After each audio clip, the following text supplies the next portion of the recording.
Hello everyone. I'm so happy to meet you once again to share the word of God. I will pray before we begin. Our Father, we thank you for this moment. We are so much thankful to have the time to listen to the word of God. So we are people who are deceived by Satan completely. Some they are deceived until they die. So the reason why we are sitting listening to the word of God is because He wants us to discover how the devil deceives our heart.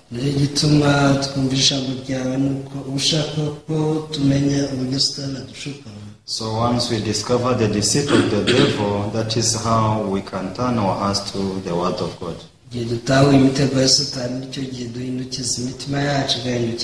So once we live the life of believing the word of God, so this is the joyful life anyone can live in this world. So we are sure that you will bless us through the word of God. We pray everything in the name of Jesus. Amen.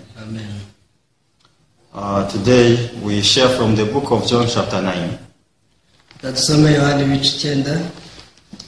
Book of John chapter 9 from verse 1. Now as Jesus passed by, he saw a man who was blind from birth. And his disciples asked him, saying, Rabbi, who sinned, this man or his parents, that he was born blind?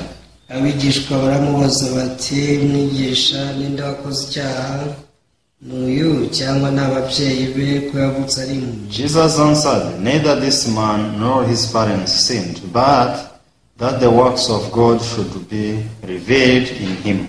I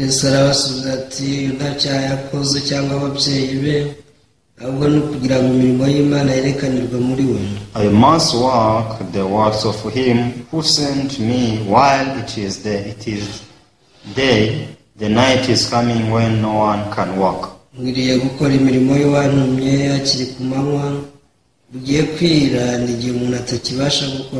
As long as I am in the world, I am the light of the world. When he had said these things, he spat on the ground and made clay with the salver, and he anointed the eyes of the blind man with the clay. And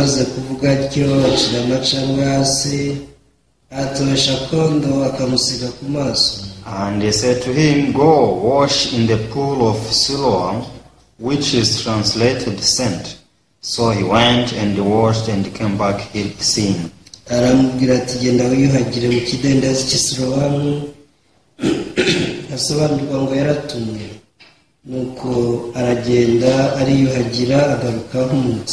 Yes, the Bible is composed by many different stories. But each and every story contains the heart of God.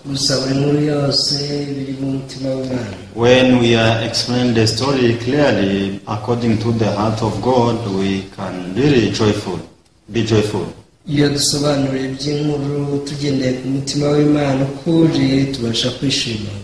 One day Jesus was walking together with his disciples. So they met one man who was born blind. So they started to ask one another, what's wrong with this person? Why was he born blind? Is it because of his sin or the sin of his parents?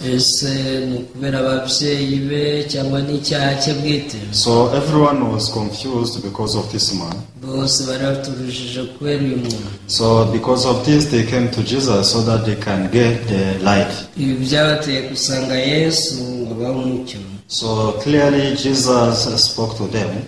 The problem is not this man, or his parents. ikibazo si uyu nguyu cyangwa ababyeyi be. So it means this came from God so that God himself can manifest through him. ahubwo ibi byaje biturutse ku Mana kugira ngo Imana yigaragarize muri bo. So we can see the heart of Jesus and his disciples were totally different. tubasha kubona ko umutima wa Yesu n'uwe n'intumwa ze byari bihabanye. So because in the eyes of Jesus, this man to be born blind was good. mu maso ya Yesu kuba yaravutse afite ubumuga bwo kutabona byari byiza. So but in the eyes of the disciples, this was like curse. This was a big problem. mu maso y'abantu, mu maso y'intumwa ze babonaga ari umuvumo kandi ari ikibazo. So but to Jesus, this is really a good chance for God to manifest himself in his life. ariko kuri Yesu yari amahirwe akomeye kugira ngo yigaragarize mu buzima. So that is when the work of Jesus began in the life of this person.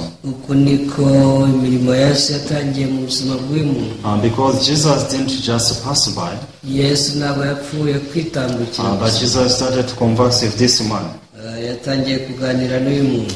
So Bible says Jesus spat on the ground and took a clay and he put it on the eyes of this man. birivuga ko Yesu yaciriye mu cyondo akagitoba agasiga ku maso y'umuntu. So when Jesus put this clay on his eyes, ubwo yamusigaga akondo ku maso, so he sent him to go at the pool of Siloam yaramwohereje ngo ajye kwiyuhagira mu kidendezi cyitwa Silowamu. and wash himself in that pool. yagomba kugenda agakaraba icyo cyondo. So we can think about it. dushobora gutekereza kuri ibi. When this man was able to see. ese ni ryari uyu muntu yabashije kureba? So we may think that this man was able to see when he washed in the pool of Siloam. dushobora gutekereza ko yabashije kureba ubwo yamaraga gukaraba mu kidendezi cy'i Silowamu. But if we really believe in God based on the Bible, based on the word of God, ariko iyo twizeye Imana tugendeye ku ijambo ry'Imana, that is not true. ibyo ntabwo aba ari byo. Because as long as Jesus met this man kuva Yesu yahura n'uyu muntu and gave him his word, kuva yamuha ijambo rye, so already this man was okay. uyu muntu yari yamaze gukira. So this man didn't get healed when he went in the pool. ntabwo yakize ubwo yageraga ku kidendezi, But when he received the word of Jesus, ahubwo akemera ijambo rya Yesu immediately this man became okay. yari yamaze gukira. So when he received the word of Jesus ubwo yakiraga ijambo rya Yesu and he received it in his heart, akaryakira mu mutima we, this was wonderful in the eyes of God. ibi byari ibintu bihambaye mu maso y'Imana. We can see that this man didn't fight against the word of Jesus. tubona ko uyu muntu atarwanyije ijambo rya Yesu. So because of the thoughts which are different from the word of God, he was supposed to fight against the word. kubera ibitekerezo bitandukanye n'ijambo rya Yesu yashobora kurirwanya. I don't know where the pool of Siloam is. yashobora kuvuga ati sinzi naho icyo kidendezi cy'i Silowamu Because kiri. as you know, the Bible says this man was born blind. bivuga ko yari yaravukanye ubumuga bwo kutabona. He used to hear people saying about the pool of Siloam. yajyaga yumva abantu bavuga ngo ikidendezi kiri Silowamu. So now Jesus is sending him to go at the pool of Siloam. none Yesu ari kukimwoherezaho, So he doesn't know where it is. ntabwo azi aho giherereye. Means he doesn't know the location. bivuze ko atazi icyerekezo. He doesn't know where is it dirty or clean. ntabwo azi nimba cyanduye cyangwa gisa neza. He didn't know the direction he will take. ntiyari azi rwose inzira yafata. Even it was not understandable. nubwo byumvikanaga. So go in the pool of Siloam and wash, and then I will get healed. genda wiyuhagire mu kidendezi cy'i Silowamu urakira. Is it understandable? ese ibyo birumvikana. Just washing with the water of the pool, I will get well. gukaraba amazi y'ikidendezi ibyo birangiza. So this was not understandable according to the thoughts of man.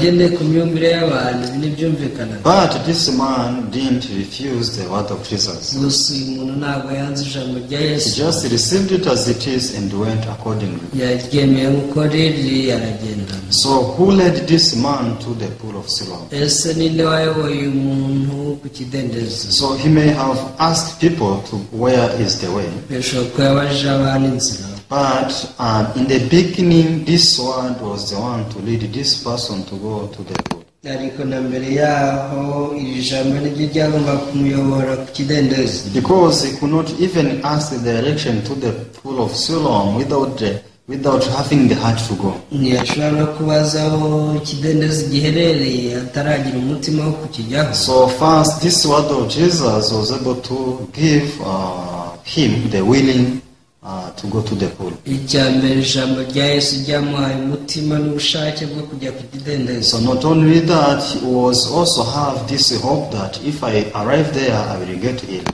si ibyo gusa ahubwo ryamuhaye n'ibyiringiro ko nahagera arakira. So we can see that this man became healed when he received the word of Jesus. rero tubasha kubona ko ubwo yakiraga ijambo rya Yesu yakize. So people who can focus on tangible things, they can think that this man was not yet healed.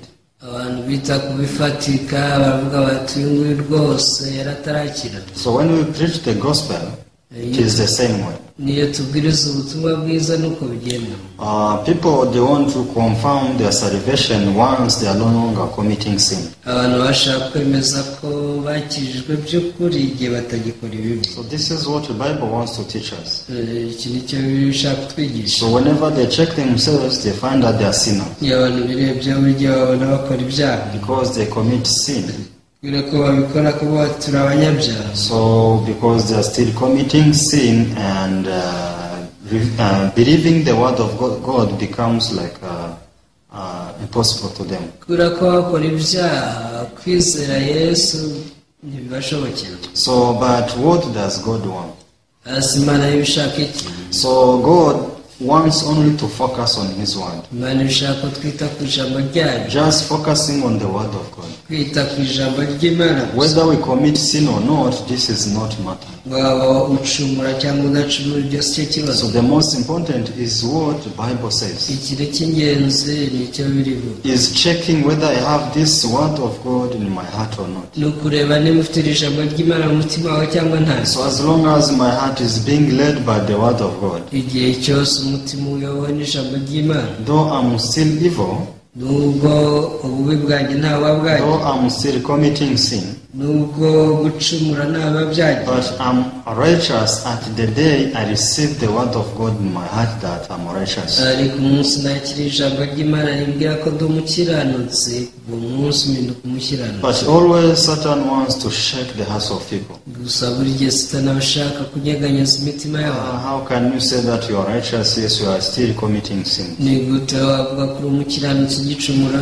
So there are true gospel preachers and there are false gospel preachers. hari ababwirizabutumwa bwiza b'ukuri, hari n'ab'ibinyoma.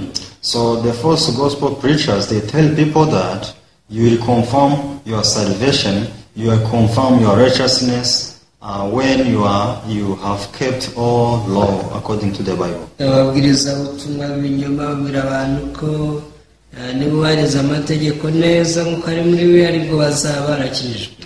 If you are still committing sin, don't dare to say that you are righteous. baravuga bati nimugicumura rwose ntuzahirahira uvuga ko uri umukiranutsi. So the false preachers, they think that the righteous person is the one who is no longer committing sin in his life. ababwiriza b'inyama batekereza ko umukiranutsi ari umuntu utajya acumura na rimwe. But this person does not exist in the world. ariko uyu muntu ukora ibyiza ntacumure mu isi ntawawe. Even though this person does not exist, ariko nubwo uyu muntu atabaho, I mean the person who is no longer committing sin, umuntu utagicumura, he does not exist in the world. nubwo ataba muri iyi si, But even though it does not exist, the Bible says that in the world there are righteous people. ni hahandi Bibiliya ivuga ko mu isi hari abakiranutsi. So I want us to think about it. kandi ndashaka ko dutekereza kuri So ibyo. if there is no one who does not sin in the world, nimba nta mukiranutsi uri mu isi ukora neza ntacumure, so how can you say that? How can Bible again it says that they are righteous in the world. ese ni gute byayongera ko mu isi ari abakiranutsi? So if you want to confirm your righteousness once you are no longer committing sin, igihe ushaka guhamya kuri umukiranutsi igihe utagicumura, please, this righteousness will never happen in your life. kuko gukiranuka rwose ntuzigera ukubona mu buzima bwawe. So you can check in your life, you can check the life of your neighbors. bigenzura mu buzima bwawe cyangwa mu bwawe mwegeranye. So I don't know how many years you have spent in the church so far. ntabwo nzi imyaka umaze mu rusengero, But whether they are 1 year or 5 years, 10 years, ariko yaba umwaka umwe cyangwa umaze 5 cyangwa 10, so I'm sure that the reason why you joined this community, which is you joined a certain church, is because you have the willingness to go to heaven. nzi neza yuko icyatumye witabira amateraniro mu idini runaka ni uko ushaka kujya mu ijuru. So you want to learn spiritual life and know clearly how you can go in heaven. ushaka kwiga ubuzima bw'umwuka nyabwo kugira ngo umenye uko wajya mu ijuru. So you know how in the hellfire things will be. uzi uburyo mu muriro utazima ibintu bizagenda. And you know how it will be in the heaven. yewe no mu ijuru uzi uko bizagenda. So you don't want to choose to go in the hellfire. rero ntawe ushaka guhitamo kujya mu ijuru. So this is the reason why you have struggled much, so that you can be sure that you are righteous. niyo mpamvu nawe wabaye uhatana kugira ngo umenye neza uburyo waba umukiranutsi. So you tried to avoid sin, wagerageje kwirinda ibyaha, but I'm sure that you didn't succeed. ariko icyo nzi neza ni uko utigeze ubigeraho. Do you think your pastor succeeded? ese utekereza ko umushumba wawe yabigezeho? So do you think your parents succeeded? cyangwa se ababyeyi bawe baba barabigezeho? How about your neighbors? nawe se abaturanyi bawe? How about deacons in your church? abadiyakoni bo mu rusengero Do you iwawe? think they reached a certain point where they are no longer committing sin? ese utekereza ko bageze ahantu batagicumura? No. Everyone does sin in the world. abantu bose mu isi baracumura. So even though it is like that, Bible says that in the world they are righteous. nyamara ni handi birayongeraho ko mu isi ari The abakiranutsi. book of Psalms says so. zaburi ni kwivuga. Psalms chapter 16 verse 3. zaburi ya 16 umurongo wa 3. God is so happy with righteous in the world. biravuga ngo abera bo mu isi n'ubupfura nishimira bonyine. So it means if Bible says that there are righteous people in the world, nimba imana ivuga muri biriya ko mu isi ari abakiranutsi, yet everyone does sin in the world, ariko kandi abo mu isi bose bakaba bacumura, it means the way to become righteous is totally different from the way you are thinking right now. icyo bivuze ni uko inzira yo kuweruka ukiranuka itandukanye n'iyo This utagira. is when faith comes. aha rero niho kwizera So kuza. this is where we can understand the meaning of faith. iki ni cyo gihe dushobora gusobanukirwa kwizera icyo ari cyo. So faith is only relying upon the word of God. kwizera ni ukwishingikiriza ku ijambo ry'imana ryonyine. So always word of God will come differently from the situation we are in. buri gihe ijambo ry'imana riza ritandukanye n'ibyo abantu bacamo. So there are people who walk by sight and those who walk by faith. hariho abantu bagenda bayoborwa n'ibyo bareba n'abayoborwa no kwizera. So now ahead of you there are two things. bivuze ko imbere yawe haba hari ibintu bibiri. There is the situation you are in. hari ibyo urebesha amaso yawe, There is also the word of God. hakaba n'ijambo ry'imana. So people who live by faith, ababaho kubwo they kwizera are those who deny their situation and accept the word of God, though it is different from their ni situation. abahakana ibyo barebesha amaso bakemera ijambo ry'imana naho ryari ritandukanye n'ibyo bareba. So for example, urugero, so Bible is telling me that I'm righteous. birambwira ngo ndi umukiranutsi, But when I check my heart, when I check my life, I'm a sinner. ariko iyo ndebye ubuzima bwanjye nkareba n'amaso yanjye mbona ndi umunyacyaha. According to my eyes, I'm a sinner. ngendeye ku maso yanjye ndi umunyabyaha, But once I check what the Bible says, what the word of God says, I'm righteous. ariko iyo ndebye icyo birivuga ndi umukiranutsi. When shall I become a faithful man? none ubwo nzaba umuntu wo kwizera ryari? It is when I deny this situation and accept this word of God in my heart. n'igihe nzahakana ibyo amaso yanjye areba nkemera ijambo ry'imana mu mutima wanjye. So from that moment, people who walk by sight, they will mock at me. Kubicyo gihe abantu bayoborwa n'ibyo bareba batangira kumwena. Because they will say, how can you dare to say that you are righteous, yes, you are still committing sin. Bazabaza bati ni gute wabara kuvuga ko umukiranutsi kandi igicumuro. So this is what they will say. Ibi ni byo bavuga. But if I keep holding myself to the word of God, Ariko iyo nikomereje ku ijambo ry'Imana gusa, so God will be happy, will be joyful with me. Imana iranezerwa kandi iranyishimira. So likewise, this blind was born blind. Rero uyu muntu yavutse afite ubumuga But butabona. in the day he received the word of Jesus, Ariko umunsi yakiriyeho ijambo he rya was no Yesu, longer a blind person. yongeye kuba umuntu ufite ubumuga bwo kutabona. In his heart, he was no longer a blind person. Mu mutima yari yamaze kuba umuntu ureba. So, but in the eyes of people who walk by sight, this person is still blind. Ariko abantu bagendera ku byo bareba babonaga akiri umuntu ufite ubumuga bwo So kutabona. they don't know what happened in the word of God according to the word of Jesus. Ntabwo bari bazi biba mu isi y'Imana nk'uko ijambo ry'Imana rivuga. So what God wants, Rero icyo Imana ishaka so, is to clearly understand what is the true spiritual life. ni uko twumva neza ubuzima bw'umwuka icyo ari cyo. So when we read the book of Romans chapter 4 verse 18, Babarire n'igitabo cy'Abaroma bice 4:18. who contrary to hope in hope believed that he became the father of many nations according to what was spoken, so shall your descendants be. Aburahamu yizeraga yiringira ibitakwiringirwa ngo abasekuruza amahanga menshi nk'uko byavuzwe ngo urubyaro rwawe niko ruzangana. So Abraham was no different from others. Aburahamu rero atandukanye n'abandi bantu. So from the beginning, Abraham was a man who was walking by sight. Tugitangira nawe yayoborwaga n'ibyo areba. But one day he changed his heart. Gusa umunsi umwe yahinduye umutima we. So one day he received the promise of God in his heart. Umunsi umwe yakira isezerano ry'Imana mu mutima So we. as you know, in the beginning, Abraham had no son. Murabizi ko bigitangira nta mwana yagiraga. And he had grief in his heart because of this problem. Yahoranaga agahinda mu mutima we kubera iki kibazo. So why didn't God give me the son? Akavuga se kuki Imana itampaye abana? Why am I like this? Kubera ikimeze gutya. I'm old. Ndashaje. I have properties.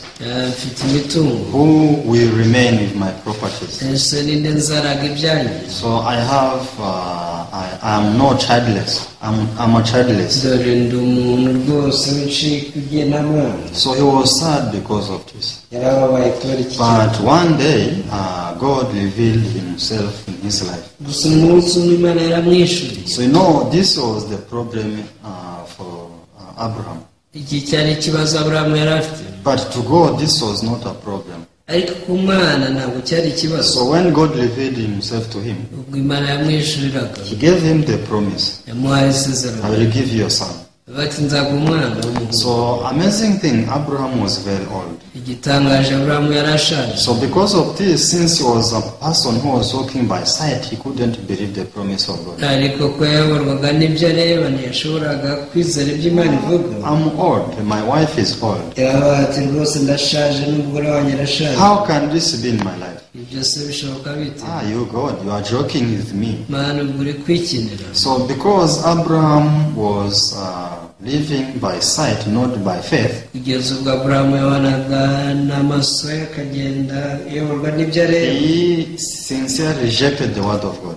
Rwose n'umutima ukomeje ijambo ry'Imana yararyamaga. But when we read this book of Romans chapter 4, Ariko abari mu gice cya kane we can see how the heart of Abraham changed completely. bibiri twereka uburyo umutima wa Aburahamu waje guhinduka burundu. So this verse 18 we read, but says, who contrary hope in hope believed, so that he became the father of many nations, according to what he was spoken, so shall your descendant be. Umurongo wa 18 twasomye babanga Aburahamu ngo yiringiraga ibitakwiringirwa ngo abasekuruza amahanga menshi nk'uko yabwiwe ngo urubyaro rwawe ruzaba amahanga menshi. So he contrary to hope in hope or believed. yiringiye ibintu bitakwiringirwa. So things people who walk by sight cannot believe, cannot accept. rero abantu bayoborwa n'ibyo bareba ntibashaka kwizera. So where people will tell you that you are crazy, you are not normal. abantu baravuga bati wowe rwose uri umusazi nta nubwo uri umuntu nk'abandi. So because what you believe, it is not believable. kubera ko ibyo wizera ni ibintu bitakwiringirwa. So verse 18 says, and not being weak in faith, he did not consider his own body already dead, since he was about 100 years old, and the deadness of Sarah's womb. Umurongo wa 19 uravuga ngo kandi nubwo abonye umubiri we umaze gusa n'upfuye kuko yari amaze imyaka myinshi anavutse, akabona na Sara yaracuze, kwizera kwe ni kuri agacogoro. Yes, when Abraham entered in the new world, ubwo Aburahamu yinjiraga mu isi nshya, so when he shifted his heart, ubwo yimuraga umutima we, even though his body didn't shift, ubwo umubiri we utimutse, so Abraham was no longer a person who focused on the situation. ariko nigeze acogora, yari umuntu utakita ku bigaragara. So he was only being led by faith. yatangiye kuyoborwa no kwizera. So his body was getting older and older umubiri we wagenda gusaza, urushaho gusaza, until he reached 100 years old. agera mu myaka 100. But even though the situation was becoming worse and more worse, ariko nubwo mu bigaragara byagendaga birushaho kuba bibi, so since his heart was not living according to the situation, kubera ko umutima we utigeze ukurikira ibyo abona, so since his heart is stick with the promise of God, kubera ko umutima we wagundiriye isezerano ry'Imana, so Abraham didn't shake, he was not shaken at all. Aburahamu ntiyigeze acogora habe na gato. Verse 20 says, he did not waver at the promise of God through unbelief, but he was strengthened in faith, giving glory to God. 20 avuga ngo ahubwo abonye isezerano ry'Imana ntiyashidikanishwa no kutizera, ahubwo akomezwa cyane no kwizera, ahimbaza Imana. And being fully convinced that what he had promised was also able to perform. 21 amenya neza yuko ibyo yasezeranije ibasha kubisohoza, And therefore it was accounted to him for righteousness. nicyo cyatumye bimuhanizwa no gukiranuka. How did Abraham become a man of faith? Aburahamu yahindutse umuntu wo kwizera gute? It is when he shifted his heart from the sight into the promise of God. byatangiye ubwo yimuraga umutima akawukura mu kuyoborwa n'ibyo areba, akayoborwa no kwizera. Yes, I'm getting old. aravuga ati nibyo kuko ndi gusaza, So it looks that I'm dead person. birasa naho umubiri wanjye wapfuye, But Bible, God told me that He will give me a son. ariko Imana yambwiye ko uzampa umuhungu. So even though my body is getting old and old, nubwo umubiri wanjye usa n'uwapfuye, even though my body is dying, nubwo wamaze gupfa, but the promise of God does not die. isezerano ry'Imana ryo ntiripfa. So God who promised will also fulfill. Imana yasezeranije ibasha no gusohoza. So we can see that his heart was so much strong because of this promise. turabona umutima we ukomeye cyane, ukomejwe n'iri sezerano. Now Abraham has nothing to do with the situation. Aburahamu nta kintu ahuriye rwose n'ibibaho. So now Abraham, he is the man of faith. ubu rero ni umugabo wizera, So God who promised him, he was able to fulfill his promise. kandi Imana yamusezeranije yabashije gusohoza isezerano. Because when you continue checking the life of Abraham, iyo ukomeje kureba ubuzima bwa Aburahamu, so finally God gave him a beautiful son.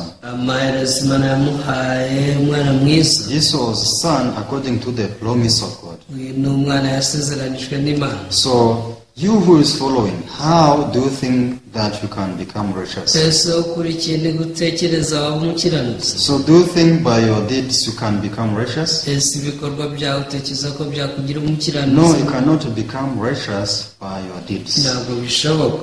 But by faith it is very simple. ariko wizeye ibintu byose biroroha. If you give your heart to the promise of God, umutima wawe uhaye ukawuharira isezerano ry'Imana, so you will get this righteousness from God. nakabuza gukiranuka kw'Imana urakwakira. So when we read this book of Romans, still verse chapter 3, mu Waroma igice cya 3, verse 23 and 24. umurongo wa 23 na 24. So here Bible says, for all have sinned and fall short of the glory of God, Bibiliya ivuga ngo kuko bose bakoze ibyaha ntibashyira ubwiza bw'Imana, being justified freely by his grace through the redemption that is in Christ Jesus. ahubwo batsindishirizwa n'ubuntu bwayo bahereye ubusa kubwo gucungurwa kubonerwa muri Yesu Kristo. Yes, this is what the Bible says. Iki ni cyo Bibiliya itubwira, All have sinned.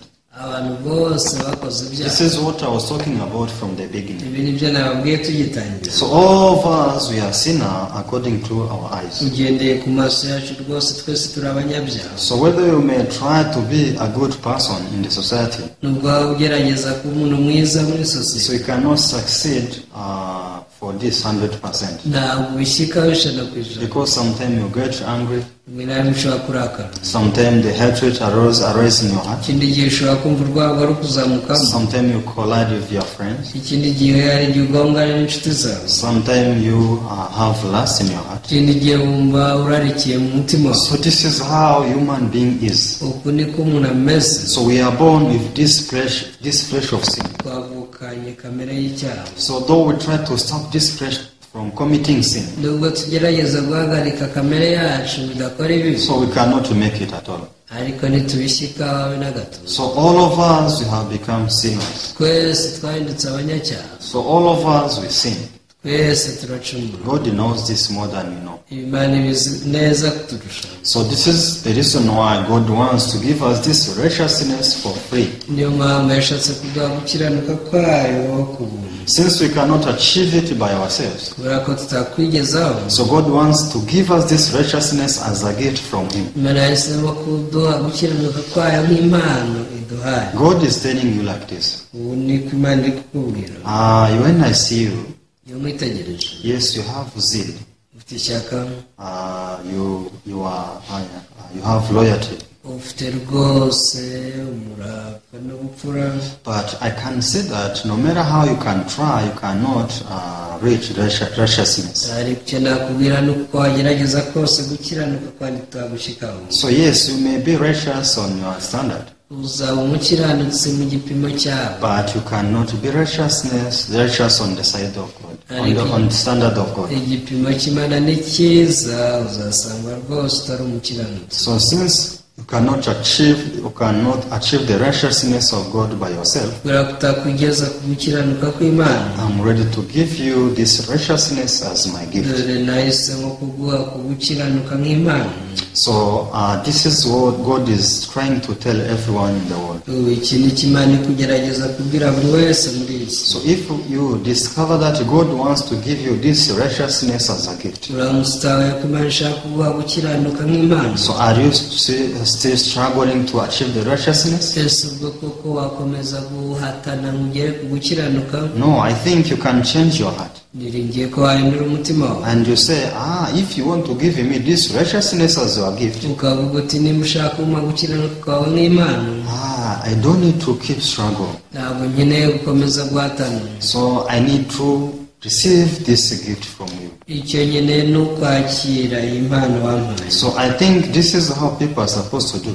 nikiza kuko ariko abantu bagomba kubikora. But however, people, they deny this voice of God gusa abantu siko babigenza, bihakanira ijwi, and keep struggling on their side. bagakomeza kugerageza ku giti cyabo. Day and night they are avoiding sin. amanywa n'ijoro birinda icyaha, Day and night they are sanctifying themselves. amanywa n'ijoro biyeza, But however, they cannot reach the righteousness of God. gusa ntibajya babigeraho ngo bashyike ku gukiranuka kw'Imana. So God wants to give it to us as His gift. Imana ishaka kuduha ku gukiranuka kwayo nk'impano. That's why this verse 24 says, being justified freely by His grace through the redemption that is in Christ Jesus. niyo mpamvu 24 ivuga ngo ahubwo batsindishirizwa n'ubuntu bwayo bahereye ubusa kubwo gucungurwa kubonerwa muri Yesu Kristo, being justified freely.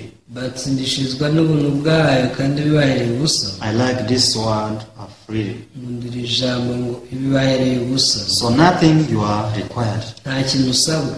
But Satan is deceiving you. Satani niwe ugushuka. Satan is working in our hearts. Akorera mu mitima yacu. You have to do something to God. Akavuga tugomba kugira icyo ukorera Imana. How can you be righteous just for free? Ese ubwo umukiranutsi gute wihereye ubusa? How can you say that it is enough to believe that I'm righteous? Yes, you did nothing. Ni gute wavuga ngo birahagije kwizera kuri umukiranutsi nta kintu ukora? So those voices are not from the Holy Spirit. Amajwi nk'ayo ntabwo ava kuri Mwuka Wera. Those are the voice from the evil spirit. Ayo ni amajwi aturuka ku mwuka mubi. Because the devil wants us to go together with him in the hellfire. Umwanzi Satani ashaka ko tujyana mu rutazima. So he doesn't want us to be inherited the kingdom of God. Ntabwo ashaka ko turaga ubwami bw'Imana. So God wants us to check what the Bible says. Imana ishaka ko tugenzura icyo biriho. Being justified freely. Batsindishirizwa n'ubuntu bwayo. For free. Ubuntu. Free. Kandi ibibahereye ubusa. Being justified freely. Batsindishirizwa n'ubuntu bwayo ibibahereye ubusa. Not by your works. Ntabwo ari imirimo. Just for free. Ni ubusa. If you receive this promise in your heart, igihe wakira isezerano nk'iri mu mutima wawe, from that moment, kuva icyo gihe you will be a righteous person. ubaho mu mukiranutsi. So you may ask yourself, ushobora kwibaza uti why am I still committing sin? kuki se ngikora ibyaha? So, can you say that your sins you are committing are greater than the righteousness of God? Ese koko ushobora kwemeza ko ibyaha ukora birusha agaciro gukiranuka kw'Imana? So let's say that today you committed sin. Twibaze ko uyu munsi wakoze icyaha. If you have committed sin, nimba wakoze icyaha, is this sin greater than the blood of Jesus? utekereza ko iki cyaha gikomeye kuruta gukiranuka kw'Imana? So God wants you to realize that even the sin you have committed today, Imana ishaka utahura ngo n'icyaha wakoze uyu munsi, in the eyes of God, even this sin was covered, was washed by the blood of Jesus. icyo nacyo kiri mu byejejwe bigatwikirwa n'amaraso ya Yesu. Because the blood of Jesus has no limit. Urabona ko amaraso ya Yesu nta mupaka agira. The blood of Jesus is for eternal. N'ay'iteka ryose. Eternity. Icyo yakoze ni icy'iteka. As long as you live, igihe cyose ukiriho, you will not miss sin in your life. ntuzabura gucumura. This is how human being is. Uku niko umuntu ameze. But Satan will shake your heart. Ariko Satani azagerageza kuzunguza umutima wawe. Today you committed sin. Dore uyu munsi wacumuye. So still you are righteous? Ese nuko uracyari umukiranutsi? So people who walk by sight, they are saying, no, I'm not righteous because I have committed sin. Abantu bose bayoborwa n'ibyo bareba rwa bati reka ntabwo nabukunda umukiranutsi nacumuye. But people who walk by faith, ariko bayoborwa no kwizera, they will say that, baravuga bati, yes, I have committed sin. ibyo kuko nacumuye. But the righteousness of God I received, ariko gukiranuka kw'Imana nakiriye, it is the gift from God. ni impano Imana yampaye. This is the gift which has nothing to do with my good works or my bad works. yayimereye ubusa, nta nihuriye n'imirimo yanjye. This has nothing to do with me. nta nihuriye So the sin I have committed today cannot erase the righteousness of God. kuba nacumuye ntabwo byakuraho gukiranuka kw'Imana ngo biguhanagure. So everyone, I want to understand you the righteousness of God. mwese ndifuza ko mutahura mukumva neza gukiranuka It is kw'Imana. the righteousness of God. ni ukw'Imana. It is something which came from heaven. ni ikintu cyaje giturutse mu ijuru. It is not the righteousness of this world. ntabwo ari byo mu isi. So if it is the righteousness from heaven, iyo niba ari ugukiranuka kwavuye mu ijuru, so my transgressions cannot erase this righteousness of God. gucumura kwanjye ntabwo byahanagura gukiranuka kw'Imana. So it is like this. nuko bimeze. When Abraham received the promise that he is the father of many nations, Aburahamu acyakira kwizera ko ari se w'abakuruzi w'amahanga menshi. so his body became weak and old. umubiri we wakomeje gucika intege, usa n'upfuye. So Satan tried to shake the heart of Abraham. Satani yagerageje kunyeganyeza umutima wa How Aburahamu. can you say that you are the father of many nations? ati we wavuga gute kuri sekuruza w'amahanga menshi? Don't you see your wrinkles? ntabwo ureba iyo mihanyari. Don't you see your skin? Ntabwo ureba uruhu rwawe. Don't you see how weak you are getting? Ese ntureba uburyo ugenda ucika intege. You may even die after 1 month. Yewe no mu kwezi kumwe rwose ushobora kuza utakiriho. Even you still cannot stand by yourself. Dore ntubasha no kwihagurutsa. You need somebody to make you stand. Ukeneye umuntu wo kuguhagurutsa. How can you say that you are the father of many nations? None uravuga ko uri sekuruza w'amahanga ute? So Satan wanted to pull the heart of Abraham to focus on the side. Satani yashaka gukurura Aburahamu ngo yite kuri we. But Abraham focused on the promise of God. Ariko Aburahamu yakomeje kwita ku isezerano. God who promised will fulfill. Abati Imana yansezeranije ibasha no gusohoza ibyo Even yasezeranye. though my body may die, Nubwo umubiri wanjye wapfa, God will fulfill His promise. Imana izasohoza isezerano. Why? Kuki? Because He is the Almighty God. Ni Imana ishobora byose. So likewise, Nuko ngo so once you receive the promise of God that you are righteous, igihe wakira isezerano ry'Imana kuri umukiranutsi, so from time to time you can commit sin. rimwe na rimwe ushobora gucumura. So this moment, Satan will approach you. Icyo gihe Satani arakwegera. Hey, Bati yewe, are you still righteous? nubwo ko uracyari umukiranutsi, Do you forget what you have done? wibagiwe se ibyo wakoze. So this is what Satan will do in your life. Iki nicyo Satani azakora mu buzima bwawe. Because always try to pull our heart to focus on the side. Buri gihe wagira ngo imitima yacu yite ku byo tureba. But people who strengthen themselves on the promise of God, Ariko abikomereza mu isezerano ry'Imana, they will answer this voice like this. basubiza iri jwi bati, Yes, I have committed sin.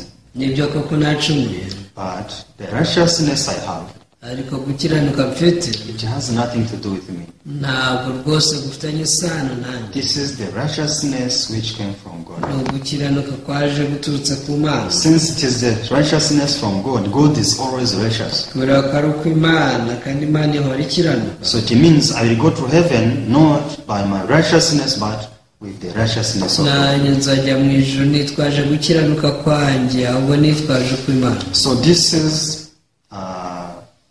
these are the people of faith.